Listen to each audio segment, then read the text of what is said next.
I have 14 more days of Facebook jail. So all of these are not live because, I mean, I guess I could do it from the other page, but those people over there wouldn't understand it. Anyway, thanks for popping in to Witch Michelle this morning. The continuing shadow journey and work goes on. I'm really sort of tired. I'm kind of looking forward to moving into a different deck after this. So if you're on the YouTube channel, if you wouldn't mind just liking and subscribing, that would be awesome sauce.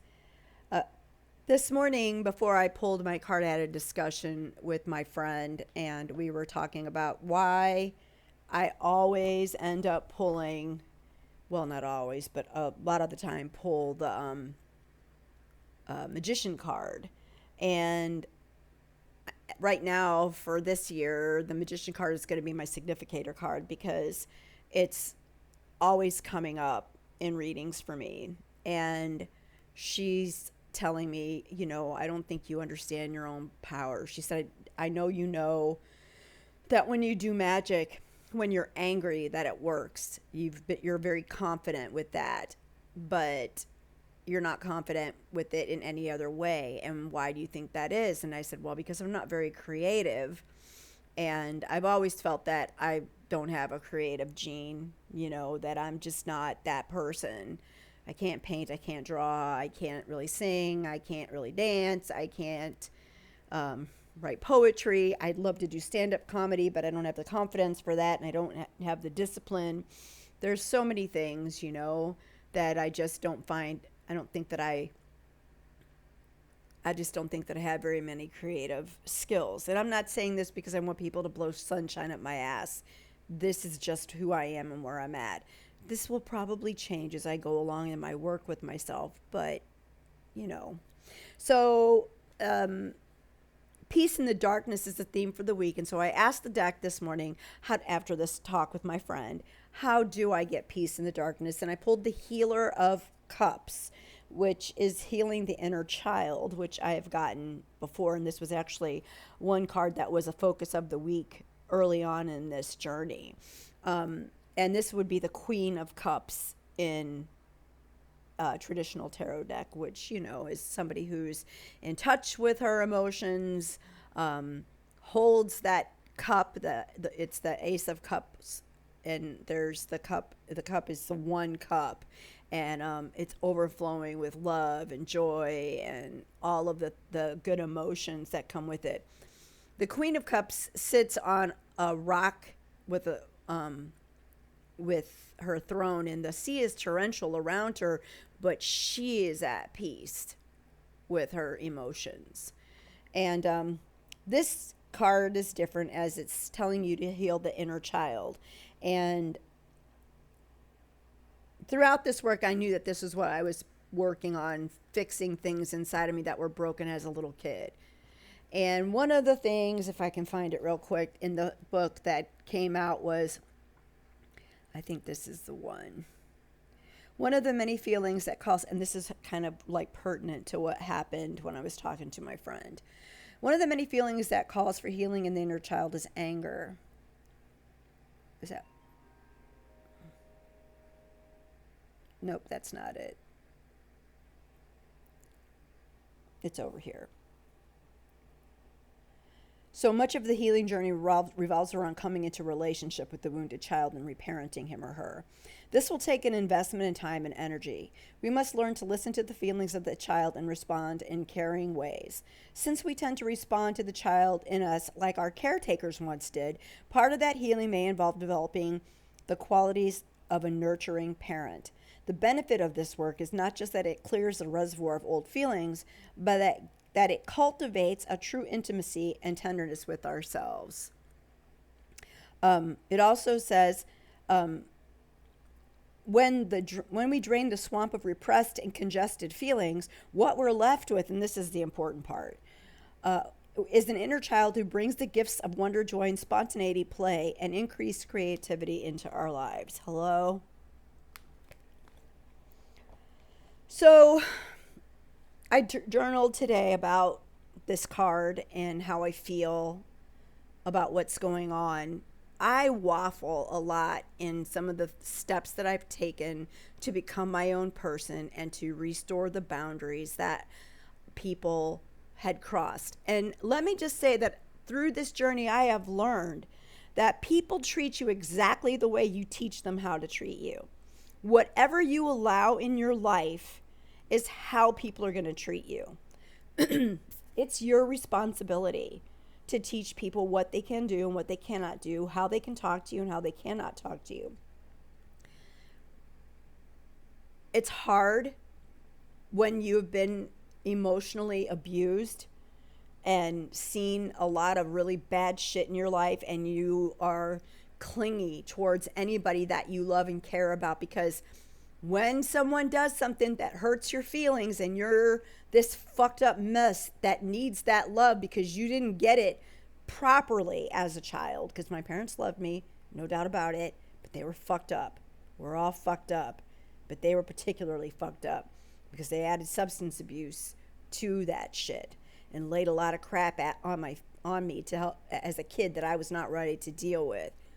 So when you're fucked up like that, and that's the only way that you see love, you are afraid to look at people and say, you can't talk to me like that. Or that hurts me when you say those kinds of things to me. Or when you say, I cannot do this thing that someone invites you to do, and they look at you and they say, why? And you immediately feel like you need to give somebody a reason for why you can't do something. I'm learning to let my no be my no. And that's it. And that's boundary. The confidence that you get from finally standing up when somebody crosses the boundary, especially someone you've allowed to overstep for their entire time with you, is the most empowering feeling I've ever had in my life. Mostly when I do that, what I'm met with is silence. Because most of the people that cross these boundaries with me have been doing it for so long, they're not quite sure what's happening here. This is not how she normally behaves when confronted with this situation or when these buttons are pushed. So today I wrote in my journal, anger. It begs, it calls for healing in the inner child.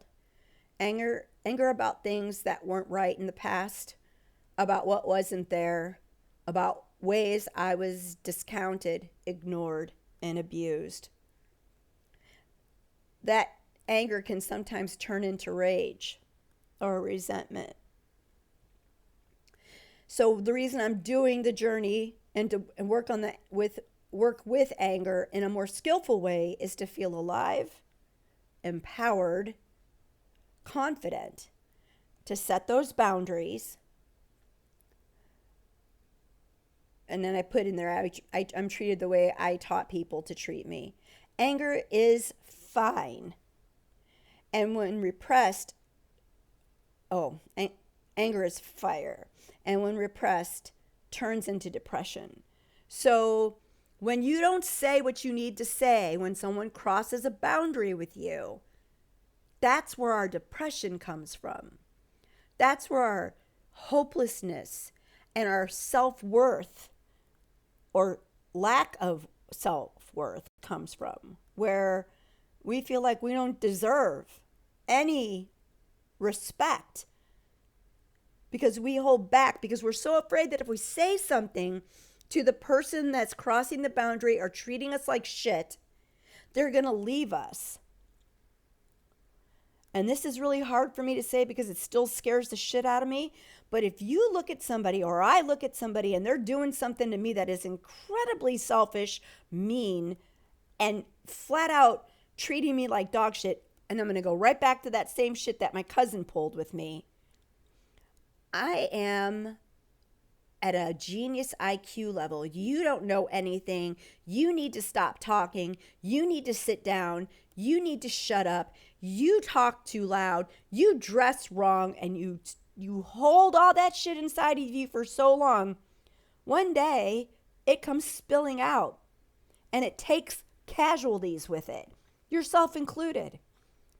So it's a scary fucking thing, because you're afraid you're going to lose people. And if they're going to continue to do that after you tell them not to, scary as it is, you got to wish them well and let them go. Scares the fucking shit out of me. Don't want to lose anybody I really love. But I got to let them go if they don't respect me. Because if they're not respecting me, that means I'm not respecting myself enough to stand up for what's right and what's wrong. Or at least have a discussion with them about, hey, I know I let you do this to me for a really long time, but we're going to redo this whole thing, and we're going to treat each other differently. I'm going to expect certain things, and you're going to expect certain things, and we're not going to play this game anymore. You're not going to make me feel like dog shit every time you think I've done something that you don't agree with, or I have to give you an answer for why I am or am not doing something. It's not your business, it's mine. Anger is fire, and when repressed, turns into depression. I have been learning how to contain the firepower of anger, to work with it more internally so it doesn't come spilling out, taking casualties with it. I think it's really time to start getting to know the inner child in me. The anger and I, we's good friends. We know each other intimately. Now I need to do that with her. Now I need to know who she was going to be before she got angry, before she became depressed, before she had her little mind muddled through violence, abuse, alcohol, drugs, inappropriate relationship with adults that wasn't her business to have, for knowing that I don't need anybody to stand up for me. I've been waiting my entire life for somebody to stand up for me. I even just said it to my kid this week. You got to have my back. No, I guess he really doesn't. I got to have my back. Because in the end, we are the only person that we are responsible for. The only person that we have any control over. And the thought, that just made me feel so good. I can't control anybody else. And man, oh man, what a burden release that is. Because fuck that. Fuck that. I don't want to control anyone else. Because I don't want anybody to control me. So, that's how I get my peace in my darkness. I control myself. I control my anger. I work with that anger. I recognize my power. All of this is about recognizing my power. The Magician card is about recognizing my power.